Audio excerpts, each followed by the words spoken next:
Hello दोस्तों, कैसे हैं आप लोग। आइए हम बात करते हैं आज अपने रीट लेवल फर्स्ट के पर्यावरण से संबंधित महत्वपूर्ण और पहला टॉपिक परिवार के बारे में, जिसमें हम महत्वपूर्ण प्रश्नोत्तर के बारे में यहाँ चर्चा करेंगे। तो आप सभी का यहाँ पे बहुत बहुत स्वागत है। तो शुरू करते हैं अपने पहले क्वेश्चन की तरफ। आइए, प्राथमिक सामाजिकरण क्या है, जिसमें पहला ऑप्शन है शुरुआती आयु में परिवार एवं मित्रों से सीखना, दूसरा है किशोर अवस्था में समाज से सीखना, तीसरा है प्राथमिक स्तर पर समाज से सीखना, चौथा है शिक्षकों का अनुसरण। तो यहाँ पे सही आंसर हो जाएगा अपना पहला, शुरुआती आयु में परिवार एवं मित्रों से सीखना प्राथमिक सामाजिकरण कहलाता है। तो दूसरे क्वेश्चन की तरफ चलते हैं।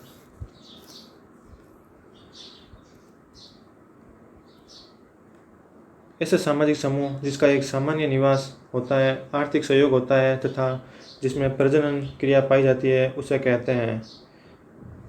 तो ये इसका सही आंसर हो जाएगा।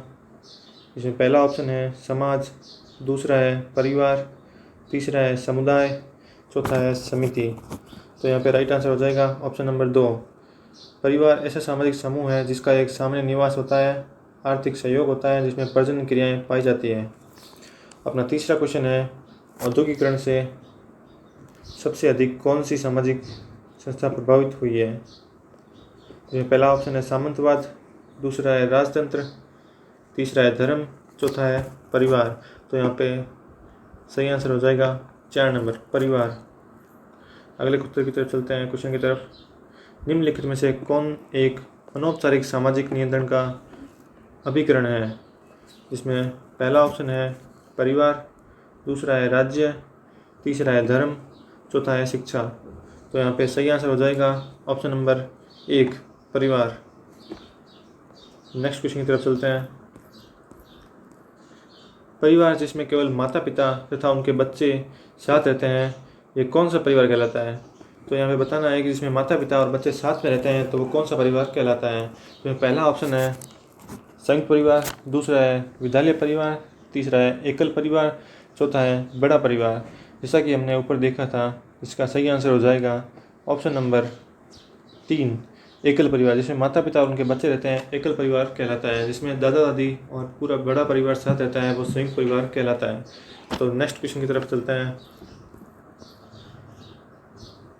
भारत में प्राचीन काल से प्रथा रही है, कौन सी प्रथा रही है। एकल परिवार की, संयुक्त परिवार की, अकेले रहने की, या सहकारी परिवार की। तो यहाँ पे सही आंसर हो जाएगा ऑप्शन नंबर 2, संयुक्त परिवार की। नेक्स्ट क्वेश्चन, एकल परिवार का गुण है।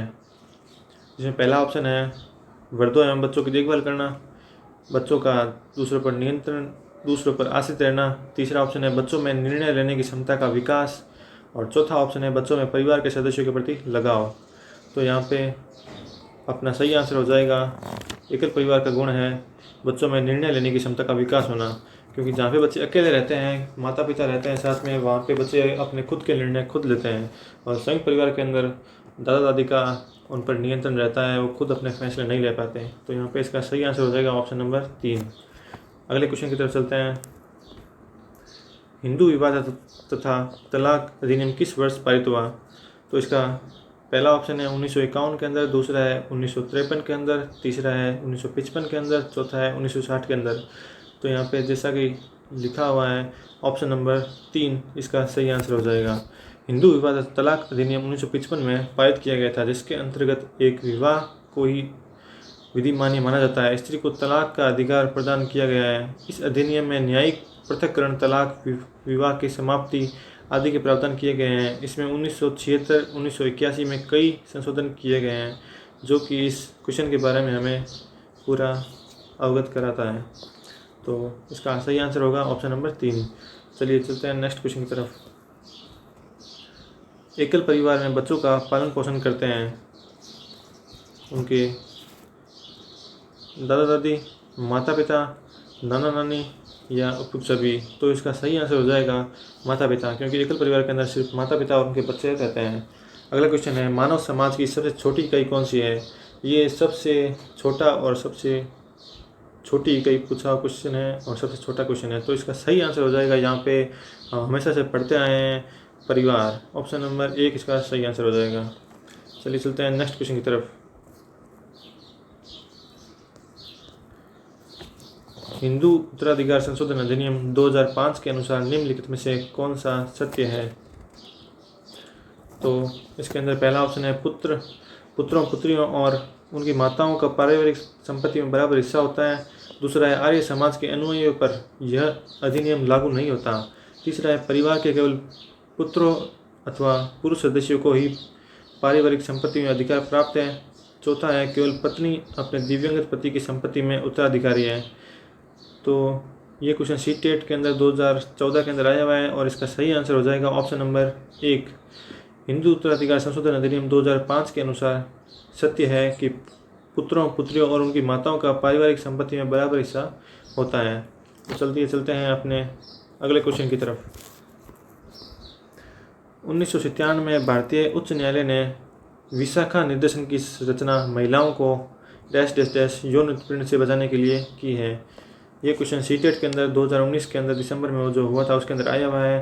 तो इसका पहला ऑप्शन है कार्यस्थलों पर, दूसरा है वैवाहिक संबंधों में, तीसरा है सड़कों पर और चौथा है गाड़ियों में।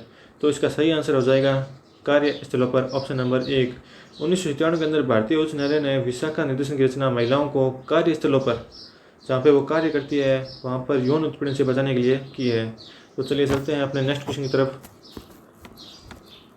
हिंदू उत्तराधिकार संशोधन अधिनियम 2005 मृतक पिता की संपत्ति में समान अधिकार प्रदान करता है।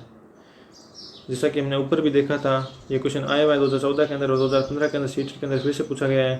तो इसका पहला ऑप्शन है पुत्री पुत्रियों अथवा पुत्र पुत्रों तथा भाई भाइयों को। दूसरा ऑप्शन है पत्नी पुत्री पुत्रियों तथा बहन बहनों को। तीसरा ऑप्शन है पत्नी पुत्र पुत्रों तथा पुत्री पुत्रियों को। और चौथा ऑप्शन है पत्नी पुत्र पुत्रों तथा भाई भाइयों को। तो इसका सही आंसर यहाँ पे हो जाएगा ऑप्शन नंबर 3, पत्नी पुत्र पुत्रों तथा उनकी पुत्रियों को। जो उनके बच्चे होते हैं और उनकी जो पत्नी होती है उसके अनुसार उनका अधिकार होगा उनकी संपत्ति पर। तो यहाँ पे सही आंसर हो जाएगा ऑप्शन नंबर 3। चलिए चलते हैं नेक्स्ट क्वेश्चन की तरफ। डॉक्टर दुबे ने परिवार की क्या परिभाषा दी है? यहाँ पे डॉक्टर दुबे द्वारा परिवार की जो परिभाषा दी गई है उसके बारे में पूछा गया है। तो यहाँ पे पहला है ऑप्शन, परिवार में स्त्री और पुरुष दोनों की सदस्यता प्राप्त रहती है, उनमें से कम 2 विपरीत यौन व्यक्तियों की सामाजिक स्वीकृति रहती है और उनसे उत्पन्न संतान परिवार का निर्माण करते हैं। दूसरा ऑप्शन है परिवार एक ऐसा सामाजिक समूह है जिसमें कम से कम 2 लोगों का स्वीकृत यौन संबंध होता है, मतलब 2 लोग होते हैं उनका स्वीकृत यौन संबंध होता है स्वीकृति के अनुसार। तीसरा ऑप्शन है परिवार में माता पिता और संतान साथ साथ रहते हैं। और चौथा ऑप्शन है परिवार निश्चित यौन संबंधों का एक समूह है जो बच्चों के जन्म एवं लालन पालन की व्यवस्था करता है। तो यहाँ पे सही आंसर हो जाएगा अपना ऑप्शन नंबर 1। चलिए चलते हैं नेक्स्ट क्वेश्चन की तरफ। एकांकी परिवार बनने का कारण नहीं है। तो इसका पहला ऑप्शन है जनसंख्या में कमी, दूसरा है स्वतंत्र रहने की इच्छा, तीसरा है पाश्चात्य संस्कृति का प्रभाव, चौथा है सामाजिक बदलाव। तो एकांकी परिवार बनने का कारण कौन सा नहीं है? तो इसके अंदर ऑप्शन नंबर 1 इसका राइट आंसर हो जाएगा जनसंख्या में कमी। कोई एकांकी परिवार बनने का कोई कारण नहीं है। तो धन्यवाद दोस्तों, मैं आपके लिए जो वीडियो लाया हूँ अगर आपको पसंद आए तो इसे ज़रूर शेयर कीजिएगा और मेरा चैनल सब्सक्राइब कीजिएगा ताकि मुझे ऐसा ही मोटिवेशन मिलता रहे आगे आपके लिए और वीडियो